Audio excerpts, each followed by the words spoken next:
Bien, amados hermanos, saludamos en esta noche a todos los hermanos que están ya entrando en el culto en este domingo 3 de octubre, mes del avivamiento y de la oración. Estamos comenzando, esta mañana tuvimos un lindo culto, a pesar de que teníamos un grupo de hermanos fuera que no pudieron llegar, no sé si estaba malo el día, algunos enfermos, pues estaban 26, algunos de viaje, y estábamos, de todas maneras tuvimos un grupo tremendo de visitantes, un lindo culto. La semana que viene recuérdense que nuestro hermano Nilo Domínguez estará con nosotros como todos los segundos domingos de cada mes, y tendremos la cena del Señor. El tema de todo el mes será el avivamiento. Esta mañana estamos explicando lo que es el avivamiento, que es renovación, recovery, es volver al poder espiritual.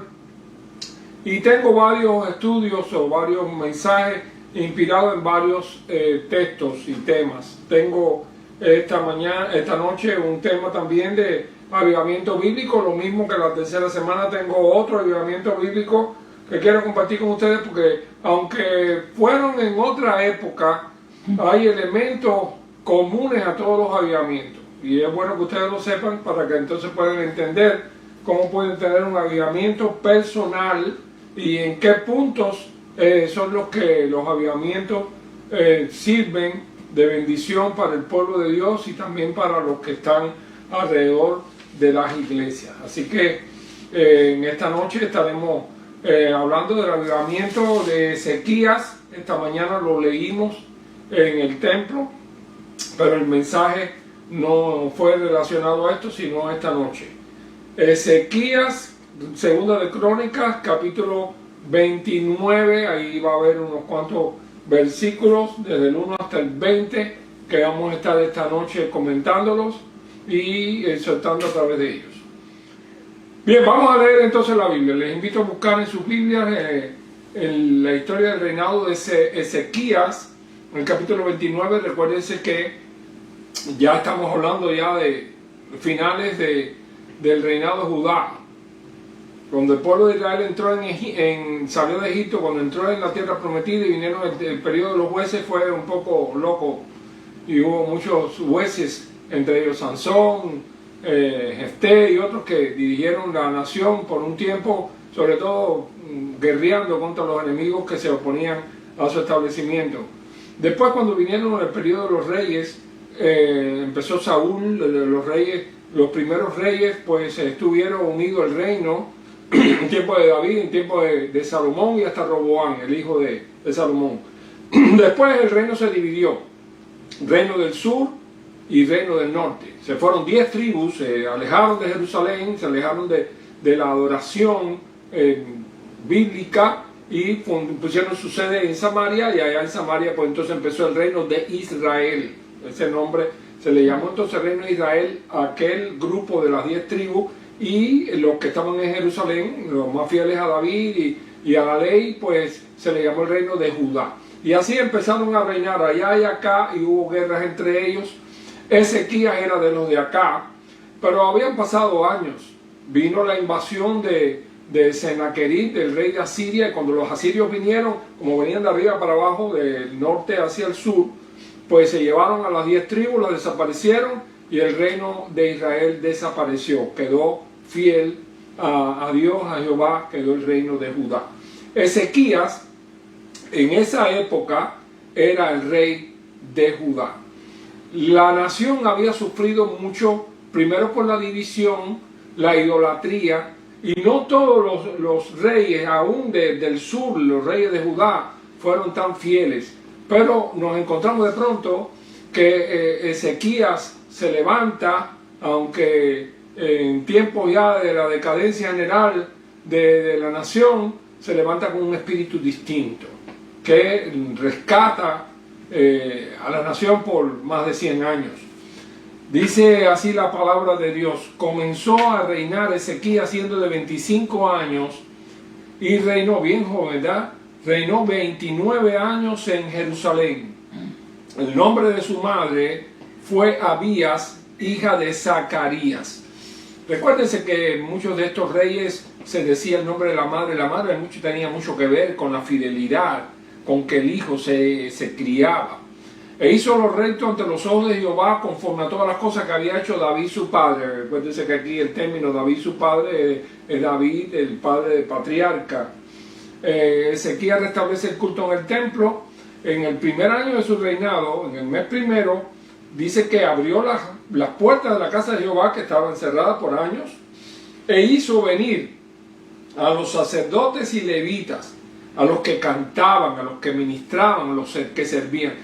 Yo no sé si se recuerdan que lo que era el culto de aquella época, el culto de Israel, que se basaba en el templo, tenía que ver con los sacrificios. El pueblo pecaba y había una serie de leyes acerca de los sacrificios que debían de presentar por sus pecados, las ofrendas por el pecado. Es decir, que el sistema de culto no era llegar a oír a alguien predicar, era venir y traer una ofrenda por el pecado. Había veces que era un cordero, se mataban, se quemaban, ofrendas de holocausto, por el tipo de pecado y también por las posibilidades económicas de aquellos que hacían la ofrenda por el pecado. En el caso de la sustitución, era que alguien moría por mi pecado, o muero yo o muere alguien por mí, y se estableció el sacrificio, el cordero que moría en lugar del pecador y que después se cumpliría perfectamente en la cruz del Calvario, cuando el Señor Jesucristo, como Cordero de Dios, murió por toda la humanidad y pagó el precio de nuestros pecados en la cruz. Así que lo primero que le está haciendo es abriendo las puertas del templo.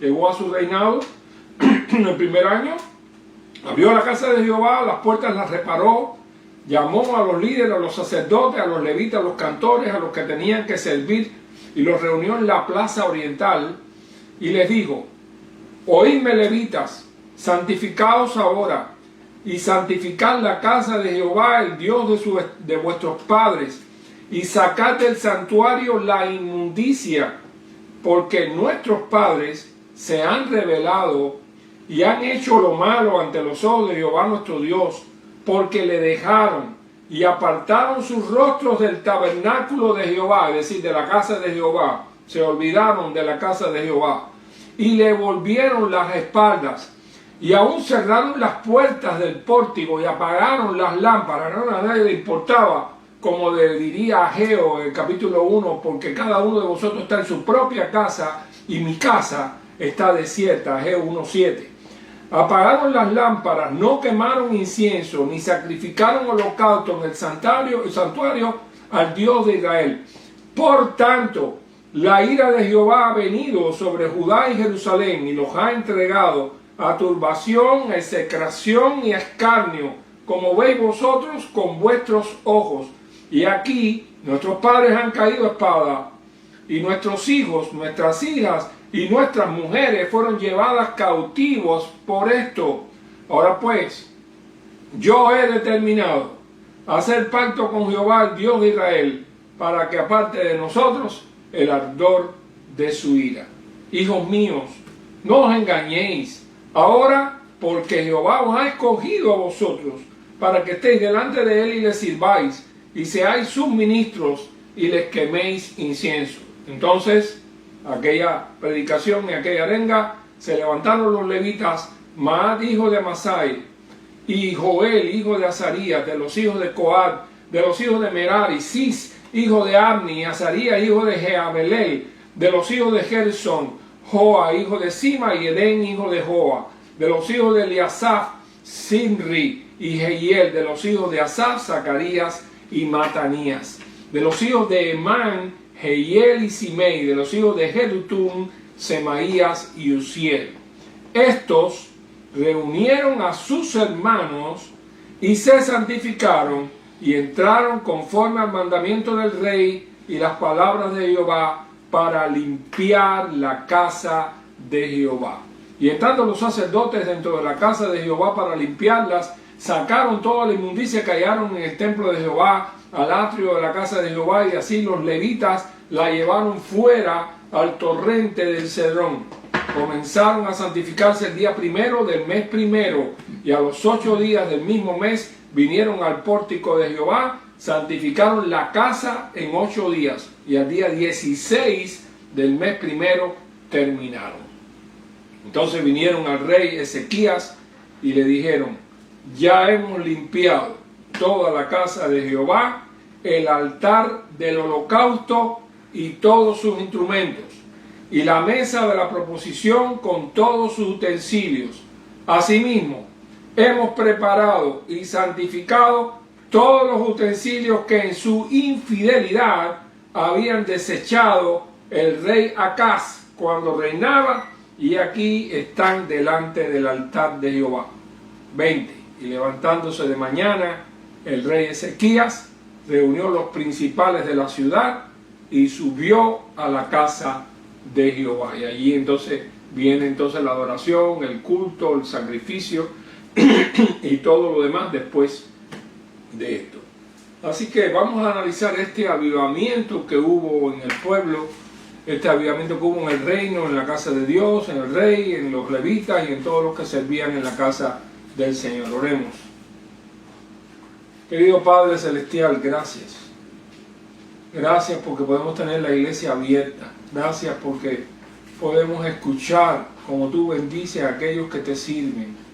Ayúdanos, Señor, a tomar ejemplo de este maravilloso avivamiento del tiempo de Ezequías, y que nosotros, Señor, cada uno de nosotros haga la parte que le toca hacer para que haya avivamiento y para que haya gozo y entusiasmo en tu iglesia. Ayúdanos, Señor, en este mes de recobrado, de recovery, de restauración espiritual, que nuestras vidas puedan volver a servirte aún más que lo que hacíamos antes, y que nosotros podamos seguir adelante ganando almas en medio de un mundo que se ocupa de lo material, o que se ocupa de lo del cuerpo, que nosotros podamos también mirar la necesidad que tenemos de tenerte a ti, y que tú seas nuestro protector, nuestro Rey, nuestro Señor. Ayúdanos, Señor, bendícenos, porque si la iglesia no está avivada, nadie verá la llama. Necesitamos que la iglesia tenga avivamiento y gozo para que la voz de la iglesia llegue lejos. Oramos en el nombre de Jesucristo. Amén. Bien, hermanos, vamos a ver cómo dividimos este sermón textual que quiero compartir con ustedes, porque así les va a quedar la historia de este tremendo rey Ezequías, siendo un muchacho joven, 25 años, que los que somos más viejos pensamos que a los 25 años no hay nadie que tenga una madurez suficiente. Sin embargo, no solamente tenía madurez para él, sino tenía madurez para dirigir el pueblo de Israel. Conozco muchos pastores que son más jóvenes, que de 25 años, cuando empecé a pastorear, pues tenía más o menos, un poquito menos. La primera cosa que veo aquí es un joven con una familia fiel, joven pero capaz de enfrentar el mal y tratar de subsanarlo. Por eso dice que comenzó a reinar Ezequías siendo de 25 años y estuvo 29 años en Jerusalén reinando. El nombre de su madre fue Abía, hija de Zacarías. Le decía que en estas crónicas y reyes se menciona la mamá del rey, porque tuvo influencia. Recuérdense que los padres no era una época como la de hoy, que el padre podía llegar del trabajo y reunirse con sus hijos, tener un culto familiar. No había nada de eso. Los padres muchas veces se pasaban 2 años en la guerra, saliendo afuera, lejos de la familia. Las esposas tenían que no solamente cuidar a sus hijos, tenían que enseñarlos, tenían que a veces ocuparse no solamente de la casa, sino también de los negocios de la familia, en lo que el padre venía de lejos. No había welfare, no había a nadie a quien pedirle dinero, no había nada de esto.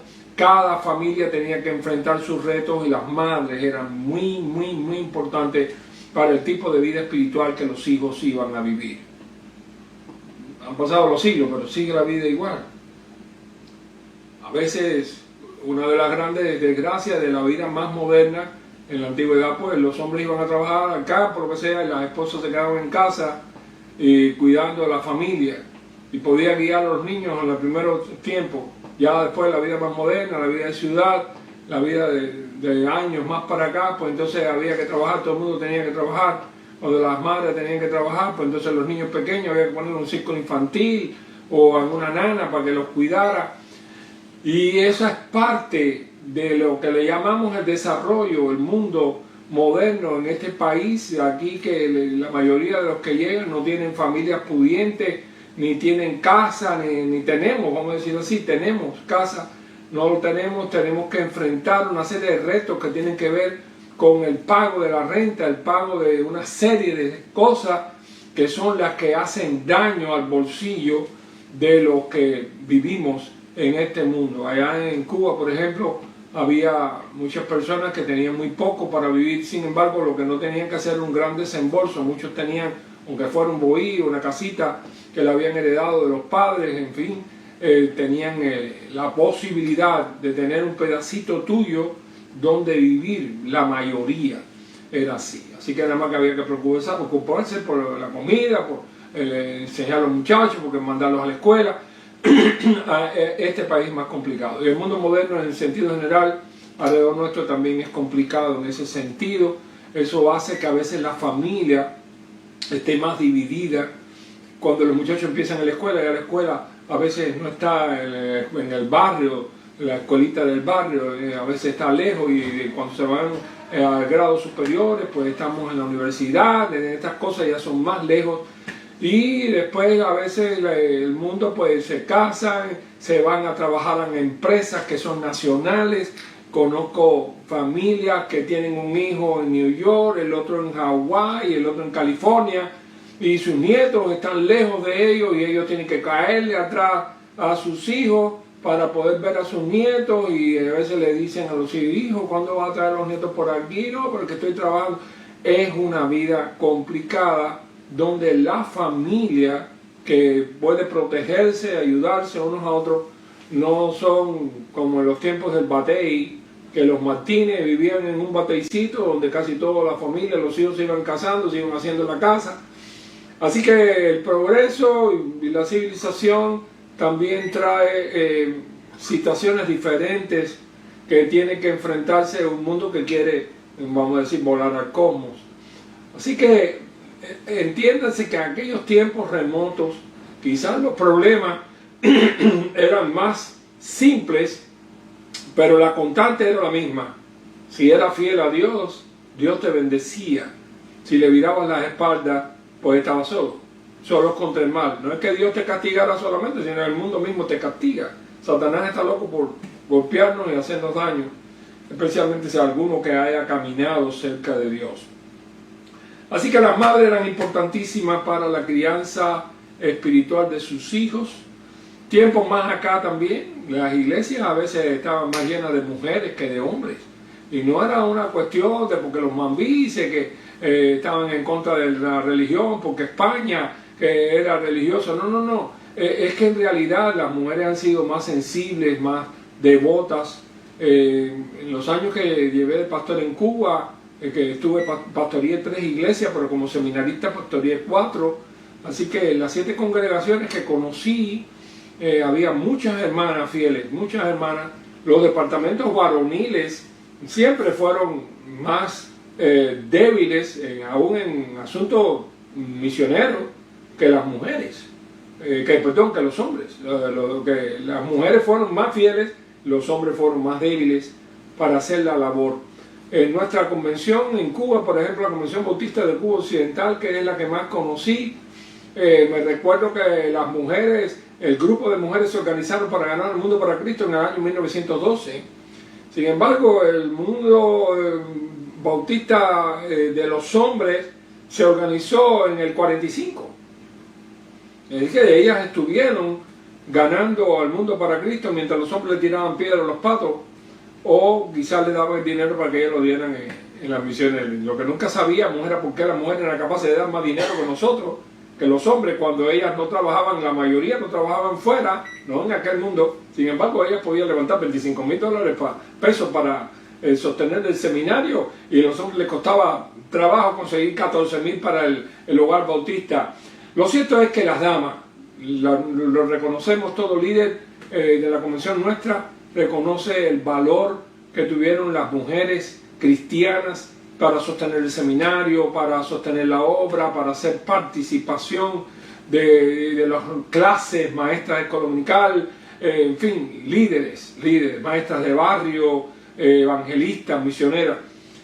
Ejemplo, ayer salió un grupo, hacía rato se activó esto, la hermana Aida González, que es de evangelismo, de la comisión de evangelismo. Bueno, Carlos estaba para en casa de su familia en Georgia, pero ella salió con la hermana Sara Grejonte, vino hasta acá, y la hermana Isabel, y salieron, y la hermana Luz, y el hermano Omar. Bueno, salió un grupo a hacer trabajo misionero, a repartir tratados, como siempre hemos hecho. La gente está en la calle, están en los mercados, están en los bailes, están en los bancos. La gente está en la calle. ¿La iglesia dónde está? ¿Vamos a estar trancados, metidos abajo de la mesa, abajo de la cama? La iglesia estaba en la calle.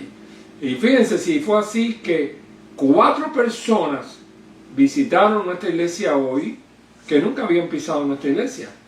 2 la trajeron, los que la visitaron, los que andaban repartiendo tratados, se encontraron a 2 personas de las que aceptaron la invitación y vinieron hoy. Una de ellas, criada de la obra bautista, y la otra no. Una de Cuba, otra de Nicaragua, pero somos iglesias de Jesucristo. Y un matrimonio también que vino. Así que ahora la gente sigue en su necesidad espiritual. La casa de Dios no podía estar cerrada. Ezequías era rey, se sentaba en un trono, él no le faltaba nada, no había pandemia, no había vacuna, no había problema. Él no tenía problema, él era el rey y podía comer lo que le diera la gana y podía vivir de pachá. Pero él tenía una carga, él amaba como David, tenía una carga como los reyes de Judá, que fueron fieles. Tenían la carga del pueblo de Dios, como los profetas. Y entonces él entendió su protagonismo. Tenía gente a quien imitar. Dice que hizo lo recto, versículo 2, a los ojos de Jehová, conforme a todas las cosas que había hecho David su padre. Siempre tenemos a quien imitar que no es bueno. Usted puede escoger buenos ejemplos o malos ejemplos. Usted tiene que saber a quién va a imitar. Y usted puede justificarse y decir, bueno, el fulanito hace lo malo. Pero no le imite el fulanito. Hay otros menganejitos que hacen lo bueno. Imítenlo eso. Hermanos, no imitéis lo malo, dice, sino lo bueno, dice la palabra de Dios. Así que él hizo lo recto. Sacó cuentas y decidió lo que tenía que decidir. Dice en el versículo 3, en el primer año de su reinado, cuando él tomó la batuta de la nación, en el mes primero abrió las puertas de la casa de Jehová y las reparó. Las reparó. No sé si la vida de Ezequías, la de Nehemías impactó mucho mi vida cuando yo fui a un campito, al primer campo misionero como pastor allá en las lomas de Pinar del Río, La Palma en Pinar del Río. Una de las cosas que ya tenía en mi corazón, estaba leyendo Nehemías, había leído la vida de William Carey, que impactó mi corazón también, y la palabra restauración y testimonio, eso impactaba mi vida. Y cuando llegué y vi que había una sola luz en el templo, que por fuera en el portal encendía, pues me busqué una escalera larga, reparé eso, el cartel no se leía, lo arreglé, lo pinté, hice las letras, que Dios me dio esa oportunidad de aprender rotulismo, le puse letras y dentro, y había una zona de atrás que estaba rota, todo el techo, pues me trepé por ahí para allá arriba y arreglé teja por teja hasta que no se mojó más la iglesia y pudo haber luz y algo, el pueblo se dio cuenta de que algo estaba pasando allí. Eso mismo hice en Camajuaní. Cuando llegué a Camajuaní, los hermanos de Camajuaní que están en Oyunde se recordarán de eso, y pusimos un letrero bien lumínico, pintamos el frente, aprovechamos que estaba pasando que el 26 de julio que estaban dando pintura para los organismos, y me colé allá por el popular y dije, nosotros somos un organismo también y no puede estar oscuro, bla bla bla, y el asunto fue que pudimos pintar el templo, y cuando el pueblo vio que el templo, que hacía más de 20 años que no se pintaba, y un letrero lumínico y aquello bonito, pues la gente entraron a la marca para ver qué pasaba ahí, qué es lo que está pasando aquí. Recuérdense que Dios, cuando llamó a Moisés, Moisés estaba en el campo con las ovejas de su suegro, y él vio una zarza que ardía en fuego. Pero bueno, en el desierto a veces pasaban esas cosas, fuego espontáneo. Pero el secreto de esa zarza es que ardía y no se consumía. Porque todo fuego se apaga, ¿no? Y él dijo, yo tengo que ver esta visión porque el fuego no se consume, la zarza no se acaba el fuego. El mundo sabe cuando usted tiene una vida que sirve para dar. Cuando una iglesia está en avivamiento, cuando una iglesia está en gozo, el pueblo se entera, la gente se entera, los vecinos se enteran. Cuando una familia cristiana sirve al Señor y está ayudando, dando, sirviendo, apoyando, toca la puerta para ver qué pasó, por qué llegó el rescue, si hay alguien necesitado. No, que tengo que irme para el hospital, si tú quieres me quedo con tu hija, lo que sea. Esa vida de servicio también aquí hace falta. Estamos en Estados Unidos, pero la gente habla un idioma. Usted le puede hablar en inglés, en español o lo que sea, pero está el idioma del amor, el idioma del servicio. Normalmente aquí se vive muy trancado, ustedes saben que es así, y cuesta trabajo hacer amistades. A nosotros, bueno, pues hemos hecho con la pandemia, fue bueno porque echamos un cemento a Fuente y ahí nos sentamos a pasar la pandemia, el mes y pico que estuvimos con COVID, pues estábamos ahí, conocimos a algunos de los vecinos que pasaban. Cuando pasó un huracán que tumbó muchos árboles y a la viejita de la esquina, por ejemplo, le cayó un árbol en el patio y en el frente y que no podía ni salir de la casa, pues nos unimos los vecinos, cortamos el árbol. En ese trabajo de recovery, de desastres, de problemas, pues se conocen los vecinos y se conoce también el que quiere servir. Hay gente que vive trancados, viven para ellos mismos, meten la cabeza en el cuello, no saludan a nadie, entran y salen, ni hello, ni hola, ni qué tal, ni nada. Los que quieren vivir así no pueden ser cristianos, porque después van a ir a la iglesia, ya van a tener cantaletas y van a predicar grandes mensajes tal vez, pero eso no funciona. La iglesia tiene que tener una avanzada en el mundo que vivimos, porque muchos engañadores han salido por el mundo, dijo Juan hace 20 siglos y ahora hay más. Hay mucha gente que habla de religión, pero no la vive. El Señor Jesucristo dice que usted no puede meter la luz debajo de una mesa. Usted no se puede meter con su luz debajo de la mesa. Usted tiene que salir en alto. Tiene que relacionarse. Y aunque a usted no le guste tratar a nadie, va a ir usted criado así de yo casa sola, yo y mi camioneta Ford. Pero no es así. Así no es la vida cristiana que gana almas. Para tener una vida cristiana que gana almas, tiene que aprender a crear puentes, no varas, cosas de electrizada que nadie me mire, sino tienes que crear puentes para llegar a donde están las gentes, porque el Señor nos ha dado una comisión. No es que yo voy a la iglesia y con eso tengo, no, es que hay una comisión personal, ir por todo el mundo y hacer discípulos a todas las naciones. Eso, un mandato no es para nosotros los pastores, es para usted, para mí, para todos. El cómo lo hacemos, ese es el problema de cada uno. Hay algunos que les es más fácil, algunos que son tratables, que se llevan con la gente, que los saludan en la calle, que tal como está, que le ayudan a entrar en el tanque de la basura. Y hay otros que entran y salen, ya les digo, con la cabeza metida en el cuello. Esos no pueden ganar a nadie para Cristo. Es muy difícil que una persona que no se relacione pueda ganar a alguien para Cristo. ¿Será que a quien se quiere ganar? ¿No? ¿Se quiere dejar ganar? Hola, hola, ¿qué tal? ¿Cómo está usted? Dígame, ¿usted va a la iglesia que hay alguien? Sí, sí. ¿Y ahí se predica el evangelio? Sí, sí, sí. ¿Y ahí se puede ir cualquiera? Sí, sí, si usted quiere puede ir cuando quiera. ¿Y cuándo se puede ir ahí? Bueno, usted puede ir el domingo. ¿A qué hora hay que ir? Bueno, hay gente que así se tendrá que ganar ellos mismos, ¿no? Porque, o el letrero de la iglesia, lo que sea. Porque hay personas que no cooperan mucho para tener el carácter de Jesús. Ustedes se recuerdan que a Jesús lo criticaban por tener un carácter afable y relacionado que era totalmente diferente al carácter de los prelados religiosos de aquella época. Los fariseos, esta gente no se la relacionaban con el vulgo. Y a Jesús lo acusaban de andar con pecadores, con prostitutas, pecadores, pueblo. La gente baja de la baja ralea del pueblo, con esa gente Jesús se relacionaba también. Aquella mujer pecadora que lavó los pies de Jesús, y si este hombre fuera profeta supiera qué clase de mujer. Y recuerden que Jesús le dice: Simón, tengo algo que decirte. Y le habla a aquellos dos siervos, que el que amaba más, el que amaba menos.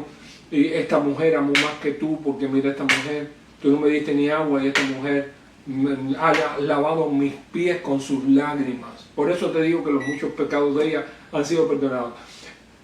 Tenemos que aprender que no es por obras. No somos salvos por obras, pero nuestras obras cuentan para decir quiénes somos en realidad. Así que el cristianismo no es una religión para yo vivirla. Entro a la iglesia, me voy para la iglesia, me voy para mi casa, voy para la iglesia, me voy, porque el cristianismo no es para eso. Se equivocaron. Puede ser que sea un cristianismo de un tipo de religión cristiana que viva a su casa sola. Pero el misionero, en este caso los bautistas, hemos sido la rama más misionera de los cristianos evangélicos y también la más conservadora, de la historia.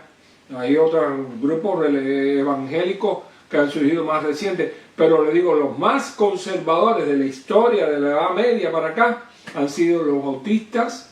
Los metodistas también fueron muy misioneros, los pietistas que después se desaparecieron como tal, pero estamos hablando de los grandes movimientos doctrinales. Los bautistas hemos sido los más misioneros que hemos llevado el evangelio al mundo. Entonces haga gala de lo que somos.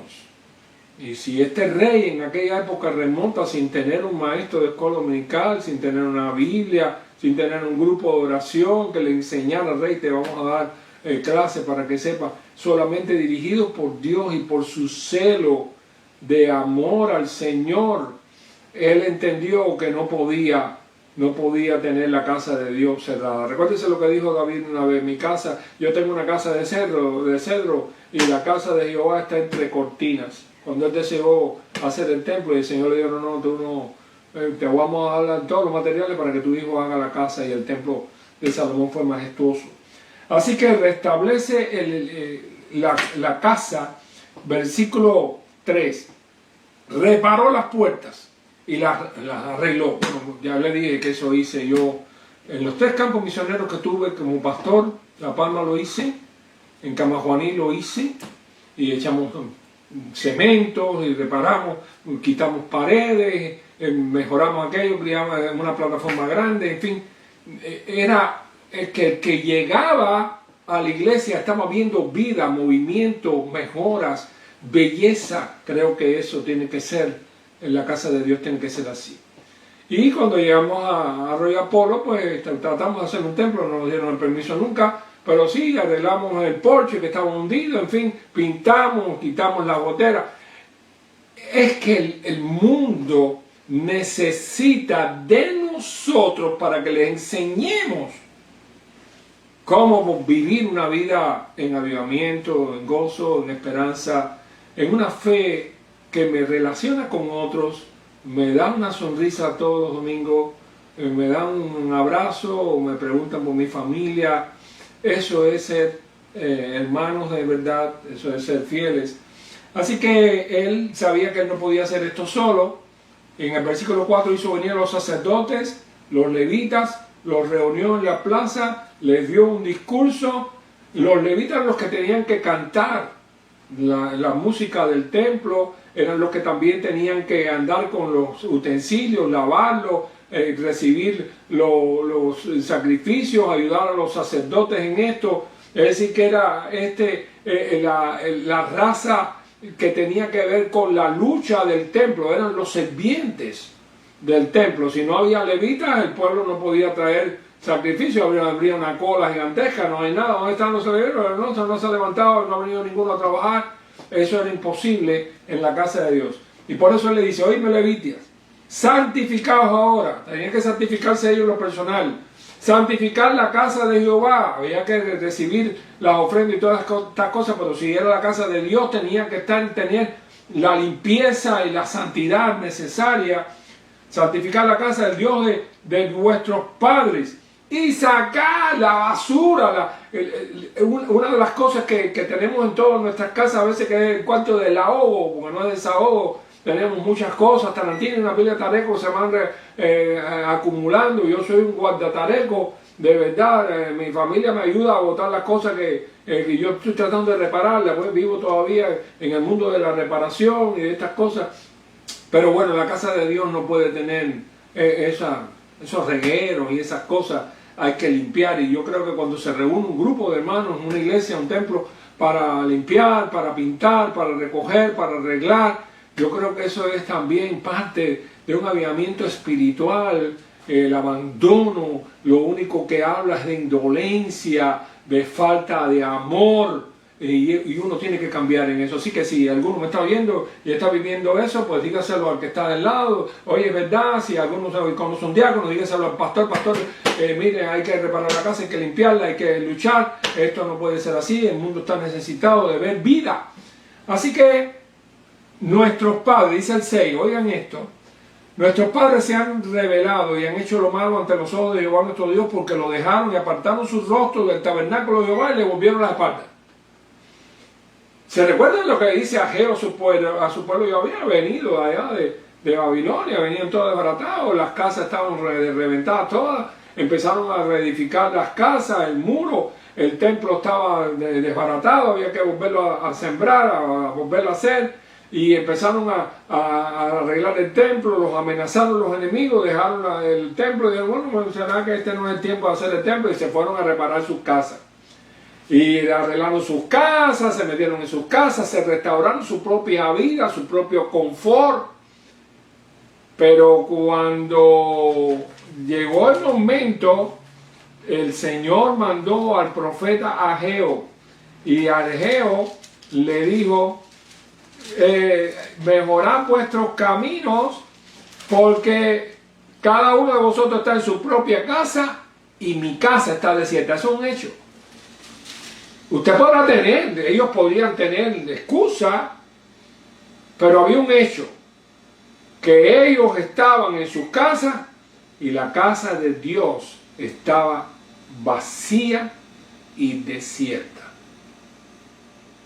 Dele vueltas la que quieran, dele vueltas como quieran, pero eso no puede ser. Y si por un tiempo tuvo que ser, y lamento muchísimo a las iglesias que todavía están cerradas. En Cuba, gracias a Dios, ya le dieron la vía libre para que se reunieran, pero era bajo presión, y yo quiero reunirme, yo quiero reunirme, yo quiero reunirme. Y es que el pueblo lo necesita, es como una antorcha que está apagada, es la luz de Dios para el mundo. Además, si la gente está viviendo, están en la gozadera y en las reuniones y en todas estas cosas, como el pueblo de Dios va a estar trancado en la iglesia cerrada. No puede ser, no lo podemos permitir, hay que orar por eso. Y si hay algunos que no pueden, contigo no puedo contar lo que hay, pero vamos a hacerlo con los que pueden, porque tenemos que restaurar el templo y las vidas espirituales de muchas personas que no piensan que cuando van a morir se van a ir al cielo, sino que están sin esperanza. Así que en el versículo 6 dice que los padres se habían rebelado. Ellos estaban ahora recibiendo las invasiones y estaban recibiendo todos estos golpes que estaban recibiendo por el pecado, según dice él. Apartaron su rostro del tabernáculo de Jehová y le volvieron las espaldas. Ahora dice, y aún cerraron las puertas. ¿Vale? Como una cosa de eso, cerrar las puertas, cerrar el templo, dejarlo apagado. Apagaron las lámparas. No quemaron incienso ni sacrificaron holocausto en el santuario al Dios de Israel. Eso es como un escarnio en un pueblo, un templo ahí apagado, oscuro, y está todo prendido y todo el mundo está en movimiento aquí y allá, el templo está oscuro. La iglesia de Dios no puede permitir eso. Hay que defender al Dios nuestro, que es todopoderoso. Como va a tener en la casa de Dios apagada y oscura? No debe ser. Así que dice él, por tanto, la ira de Jehová ha venido sobre Judá y Jerusalén, y los ha entregado a turbación, execración y escarnio, como veis vosotros con vuestros ojos. Y aquí nuestros padres han caído a espada. Ese era el resultado que él veía. Él veía que los problemas no habían venido por gusto, sino por el pecado del pueblo. Porque nuestros padres se han rebelado, han hecho lo malo ante los ojos de Jehová nuestro Dios, porque le dejaron. Quizás dicen, no, yo no le he dejado. Apartaron su rostro del tabernáculo de Jehová. Es como cuando estabas en converso, te decían, mira, ven que hay una iglesia. No, vamos a ver, porque tengo muchos problemas. Y la iglesia estaba ahí, pero había muchos que no iban porque no tenían suficiente amor a eso. La maldición y la ira de Dios no vino por gusto. Proverbios 26:2, como el gorrión en su vagar y como la golondrina en su vuelo, así la maldición nunca vendrá sin causa. Y Ezequías echaba la culpa sobre lo que los padres, sus antecesores, habían hecho. Por tanto, la ira de Jehová ha venido sobre Judá y Jerusalén y los ha entregado a turbación, execración y escarnio, como veis vosotros con vuestros ojos. Y aquí nuestros padres han caído a espada, nuestros hijos, nuestras hijas, nuestras mujeres fueron llevadas cautivas por él. Hay quien no le echa la culpa a sus propios pecados de las cosas malas que le pasan. Le echa la culpa al diablo. Y no tendrás también yo culpa de que Dios no esté con nosotros. Como decía el Salmo, decía, ya no sales con nuestros ejércitos. Recordando la época en que Dios ganaba grandes batallas, aunque ellos eran poquiticos, los enemigos eran muchos, y ellos ganaban la batalla. Ya no sales con nuestros ejércitos. Pero eso, aunque parece un reproche a Dios, la respuesta de Dios habría que oírla también. Y dice, sí, pero ya ustedes no me llevan a mí delante. Ustedes me dejan a mí y se van solos a guerrear. Una decisión personal que hace la diferencia.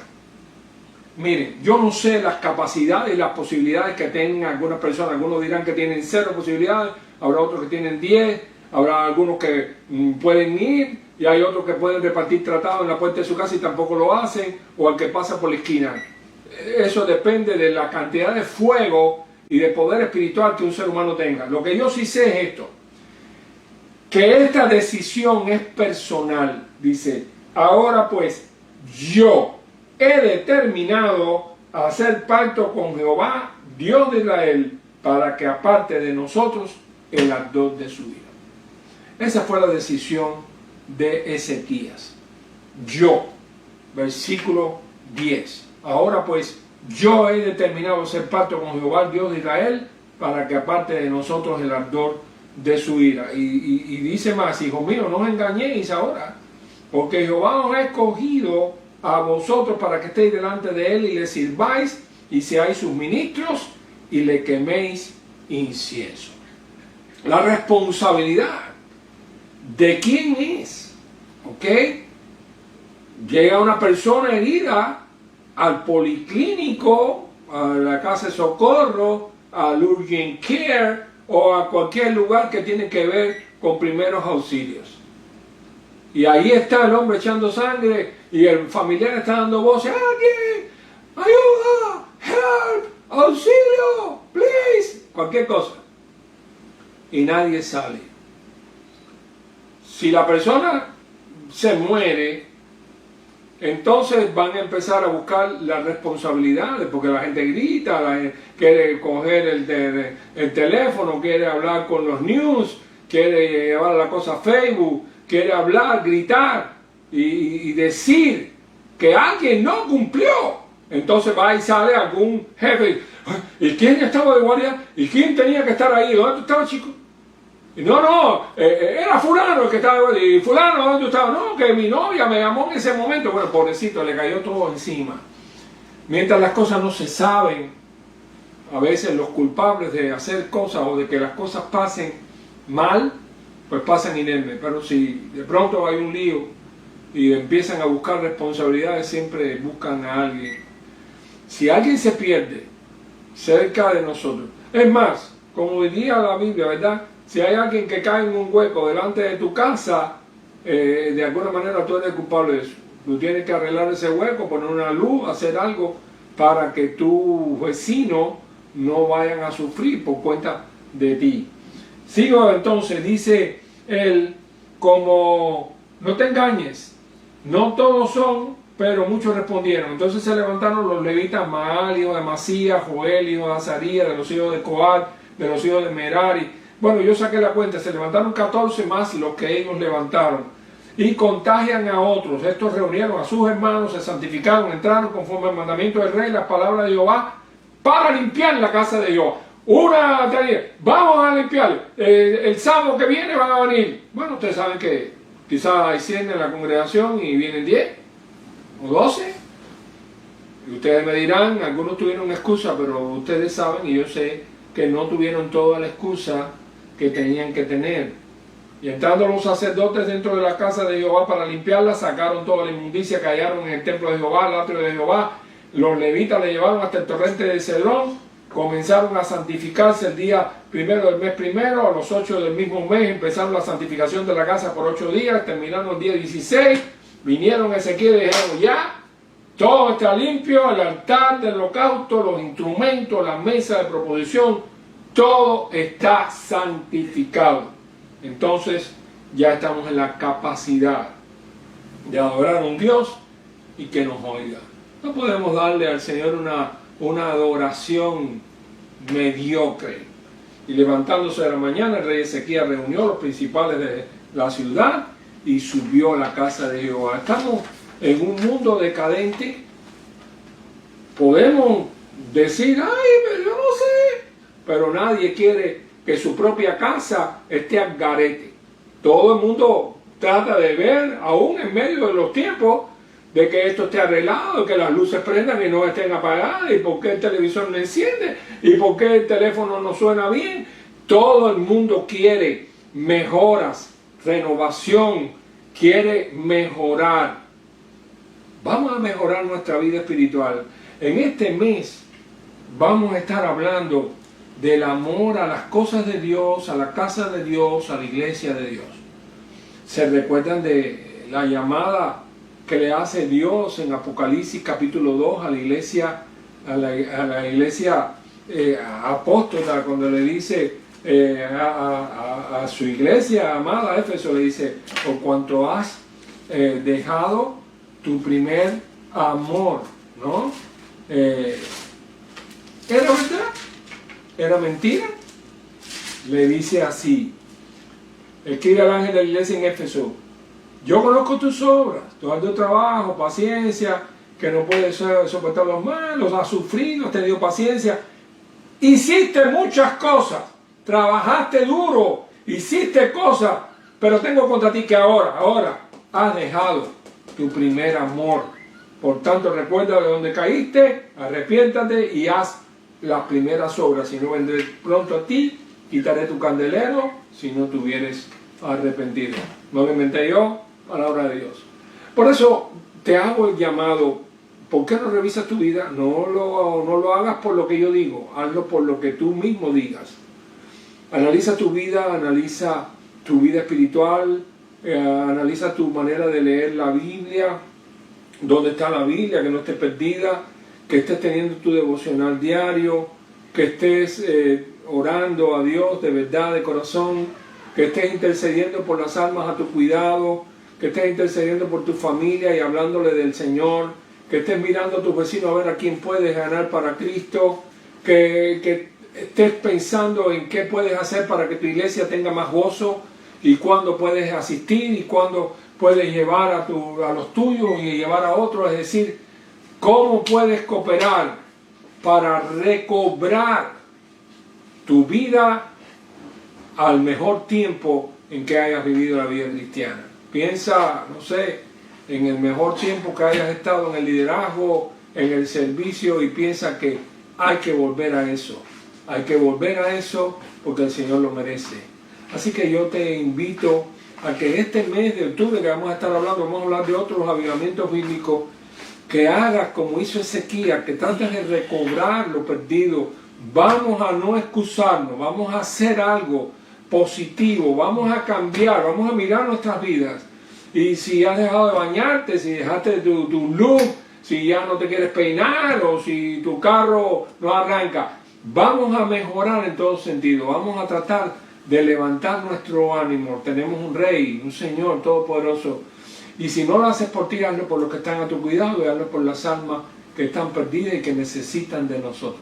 Te invito a que este mes del avivamiento y de la oración le digas al Señor: Señor, yo quiero que tú me uses, yo quiero ser un instrumento tuyo en este mundo. Por favor, ayúdame, porque yo necesito de ti. Piensa al Señor, estoy seguro que el Señor te lo dará. Oramos. Señor, bendícenos. Gracias, porque hasta aquí nos has ayudado. Gracias porque tu misericordia es eterna. Nos tienes en este mundo, y si estamos en este mundo, tenemos que ser luz de este mundo y sal de esta tierra. Ayúdanos, Señor, a no pensar en nosotros mismos ni a excusarnos, sino a recordar que la iglesia, tu iglesia, es columna y baluarte de la verdad, y que Cristo viene a buscarla. Le pedimos perdón para nuestros pecados. Anímanos, fortalécenos, danos valor, danos fe, danos esperanza. Oramos por aquellos que pudieran estar decaídos, los que están sufriendo, los que han pasado situaciones difíciles, los que están tristes porque su propia familia ha tenido golpes terribles. Ayúdanos, Señor, a consolar, a llevar un mensaje de paz y de esperanza. Oramos en el nombre de Jesucristo. Amén y amén.